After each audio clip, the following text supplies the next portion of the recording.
పరిశుద్ధులకు ఒక్కసారి అప్పగింపబడినటువంటి బోధ నిమిత్తము పరిశుద్ధులందరూ కూడా ఏం చేయాలి అనంటే పోరాడాలి. ఎందు నిమిత్తము పోరాడాలి అనంటే గనుక పరిశుద్ధులకు ఒక్కసారి అప్పగింపబడినటువంటి పరిశుద్ధమైన బోధ నిమిత్తము మాత్రమే పోరాడాలి. ఎందుకో పరిశుద్ధమైనటువంటి బోధ ఒక్కసారిగానే అప్పగింపబడింది. పరిశుద్ధమైనటువంటి బోధ అనేక సార్లు అప్పగింపబడాలి. ఒక్కసారిగానే ఎందుకు అప్పగింపబడింది అని ఎప్పుడైనా ఆలోచించామా? పరిశుద్ధమైనటువంటి బోధ కాబట్టి ఒక్కసారిగానే అప్పగింపబడింది. సత్యమైనటువంటి బోధ కాబట్టి ఒక్కసారిగానే అప్పగింపబడింది. నిత్యమైనటువంటి బోధ కాబట్టి ఒక్కసారిగానే అప్పగింపబడింది. అసత్యమైనటువంటి బోధ అనేక మార్లు అప్పగింపబడుతుంటది. అసత్యమును బోధించేవారు అనేక మార్లు బోధను మార్చి ఒక సమయంలో ఒక విధమైనటువంటి బోధ, మరొక సమయంలో మరొక విధమైనటువంటి బోధ తీసుకువచ్చే అవకాశం ఉంది. కానీ లేదా బోధించేటటువంటి అవకాశం ఉంది. కానీ పరిశుద్ధులకు ఒక్కసారి అప్పగింపబడినటువంటి బోధ ఏంటంటే అదే సత్యమైనటువంటి బోధ. ఆ బోధ ఏ బోధ అనంటే మొదటిగా మనం ఆలోచన చేయగలిగితే తండ్రి అయిన దేవుని నుండి కుమారుడైన యేసుక్రీస్తు వారు బోధించిన బోధ, అటు తర్వాత అపోస్తులు బోధించిన బోధ. ఇప్పుడు అపోస్తులు బోధించినటువంటి బోధను మనం ఏం చేయాలి అనంటే బోధించాలి. అందుకే అంటున్నాడు, పరిశుద్ధులకు ఒక్కసారి అప్పగింపబడిన బోధ నిమిత్తము మనము పోరాడవలెను. ఒకసారి ఆ మాట చూద్దాం. సొంత మాటలు కాదు, వాక్యంలో నుండి ఆధారాలతో మనం ఆలోచన చేయగలిగితే గనుక ఇక్కడ యూదా పత్రిక 3వ వచనం, యూదా పత్రికలో 3వ వచనము మనము జాగ్రత్తగా చూడగలిగితే చాలా ప్రాముఖ్యమైనటువంటి మాట మనకు కనబడుతుంది. ఆ మాటను మనము జాగ్రత్తగా చూద్దాం. 1వ అధ్యాయం ఉంటుంది, యూదా పత్రిక 3వ వచనం. 3వ వచనంలో, ప్రియులారా, మనకందరికి కలిగేడు రక్షణను గూర్చి మీకు వ్రాయవలెనని విశేషాసక్తి గలవాడనై ప్రయత్నపడుచుండగా పరిశుద్ధులకు ఒక్కసారి అప్పగింపబడిన బోధ నిమిత్తము మీరు పోరాడవలెనని మిమ్మును వేడుకొనొచ్చు మీకు వ్రాయవలసి వచ్చెను. పరిశుద్ధులకు ఎన్నిసార్లు అప్పగింపబడిన బోధ అని చెబుతుంది వాక్యం? ఒక్కసారి అప్పగింపబడింది. ఒక్కసారి అప్పగింపబడినటువంటి బోధను ఎప్పటికీ కూడా విడిచిపెట్టవలసినటువంటి అవసరత లేదు. విడిచిపెట్టాలి అనేటటువంటి ఆలోచనను కూడా మనము పక్కన పెట్టేవలసిన అవసరత ఉంది. ఎందుకంటే ఈ బోధను గనుక పక్కన పెట్టగలిగితే అనేక విధాలైనటువంటి బోధలు బోధించవలసిన అవసరత వస్తుంది. సత్యమును అసత్యముగా బోధించటం, అసత్యమును సత్యముగా బోధించటం, ఉన్నదానిని లేనట్టుగా బోధించటం, లేని దానిని ఉన్నట్టుగా బోధించటం, వాక్యంలో ఉన్నది తీసివేసి బోధించటం, వాక్యంలో లేని దానికి వాక్యంలోనికి జోడించి తీసుకొచ్చి మాట్లాడటం లేదా బోధించటం, ఇలాంటివి జరిగే అవకాశం ఉంది. కాబట్టి ఇక్కడ వాక్యం ఏం చెబుతుందంటే, దేవుడు ఏమని వ్రాయించారంటే, పరిశుద్ధులకు ఒక్కసారే అప్పగింపబడిన బోధ, ఒక్కసారి అప్పగింపబడినటువంటి బోధనే నిత్యము ఈ భూమి మీద బ్రతికినంత కాలం అనుసరించాలి. ఆ బోధనే పట్టుకోవాలి, ఆ బోధనే అనుసరించాలి, ఆ బోధనే సంఘం మధ్యన బోధించాలి. ఎందుకంటే వాక్యమే సత్యం. ఆ సత్యమైనటువంటి వాక్యమును బోధించినప్పుడు లేదా బోధిస్తూ ఉన్నప్పుడు ఉన్నది ఉన్నట్టుగా బోధించాలి. లేని దానిని ఉన్నట్టుగా బోధించడానికి లేదు, ఉన్న దానిని తీసివేసి మరి బోధించడానికి కూడా అవకాశం లేదు. నేను ప్రారంభం నుండి చెబుతున్నటువంటి మాటలు ఇవే. పరిశుద్ధులకు ఒక్కసారి అప్పగింపబడిన బోధ నిమిత్తము అని చెప్పేశాడు. అనేక మార్లు అప్పగింపబడిందని చెప్పటం లేదు. ఒక్కసారిగానే అప్పగింపబడింది. ఆ ఒక్కసారిగా అప్పగింపబడినటువంటి బోధ పరిశుద్ధులకు అప్పగింపబడింది. ఆ పరిశుద్ధులకు అప్పగింపబడినటువంటి బోధయే సత్యమైనటువంటి బోధ. ఆ సత్యమైన బోధను బోధించిన వారెవరు అనంటే అపోస్తలులు బోధించారు. తర్వాత యేసుక్రీస్తు వారు బోధించారు.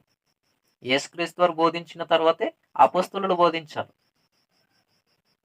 ఇప్పుడు అపోస్తలుల బోధన అనుసరించిన వారిగా మనము ఉండగలిగితే, పరిశుద్ధమైనటువంటి గ్రంథంలో వ్రాయబడిన ప్రతి మాట ఉన్నది ఉన్నట్టుగా బోధించగలిగే వారిగా ఉంటే, అపోస్తలుల బోధన అనుసరించిన వారమే, క్రీస్తు బోధన అనుసరించిన వారమే. అట్టి రీతిగా మనం ఉండగలగాలి. దేవుడు చెప్పినటువంటి బోధను బోధించు వారమే.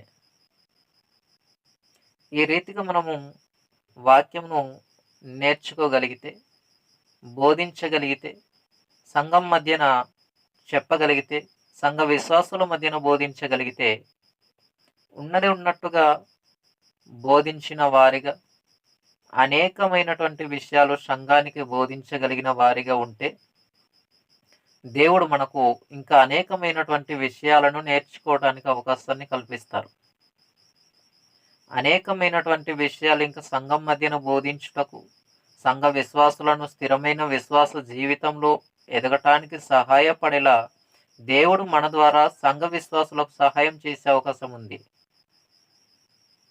కాబట్టి మొదటిగా బోధించు సంఘ కాపరులు జాగ్రత్తగా గమనించవలసినటువంటి విషయం ఏంటంటే, పరిశుద్ధులకు ఒక్కసారి అప్పగింపబడినటువంటి బోధ, ఆ బోధను ఎప్పటికీ విడిచిపెట్టడానికి లేదు.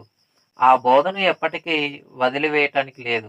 ఆ బోధను త్రోసివేయటానికి గాని, తృణీకరించటానికి గాని లేదు.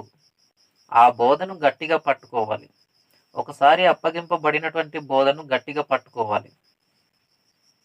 సువార్త గురించి కూడా పౌలు గారు మాట్లాడుతూ గలతీ పత్రికలో, మేము మీకు ప్రకటించిన సువార్త కాకుండా వేరే సువార్త అనగా భిన్నమైనటువంటి సువార్త, ఏ సువార్త తీసుకొచ్చినా పరలోకమందలి దూతలు గాని, ఏ మనుషుడు గాని, ఏ విషయాన్ని తీసుకొచ్చి మీకు బోధించినా లేదా మీకు చెప్పినా వాడు శాపగ్రస్తుడవును అన్నాడు. అంటే సువార్త కూడా ఏ రీతిగా చెబుతుంది, సువార్తను గురించి కూడా ఒకే రీతిగా. ఇక్కడ పరిశుద్ధులకు అప్పగింపబడినటువంటి బోధన గురించి కూడా ఏం చెబుతుంది అంటే, ఒక్కసారి అప్పగింపబడినటువంటి బోధ అని చెబుతుంది. ఆ ఒక్కసారిగా అప్పగింపబడినటువంటి బోధ కూడా ఎంత గొప్పగా ఉండాలి, ఎలా ఉండాలి అని చెబుతుందంటే, సత్యమైనటువంటిదిగానే ఉండాలి. యోహాను సువార్త 17వ అధ్యాయము 17వ వచనంలో ఒక మాట కనబడుతుంది మనకు. ఆ మాట ఎంత గొప్పదంటే, సత్యమందు వారిని ప్రతిష్ఠించుడి, నీ వాక్యమే సత్యము. వాక్యం సత్యమైనది.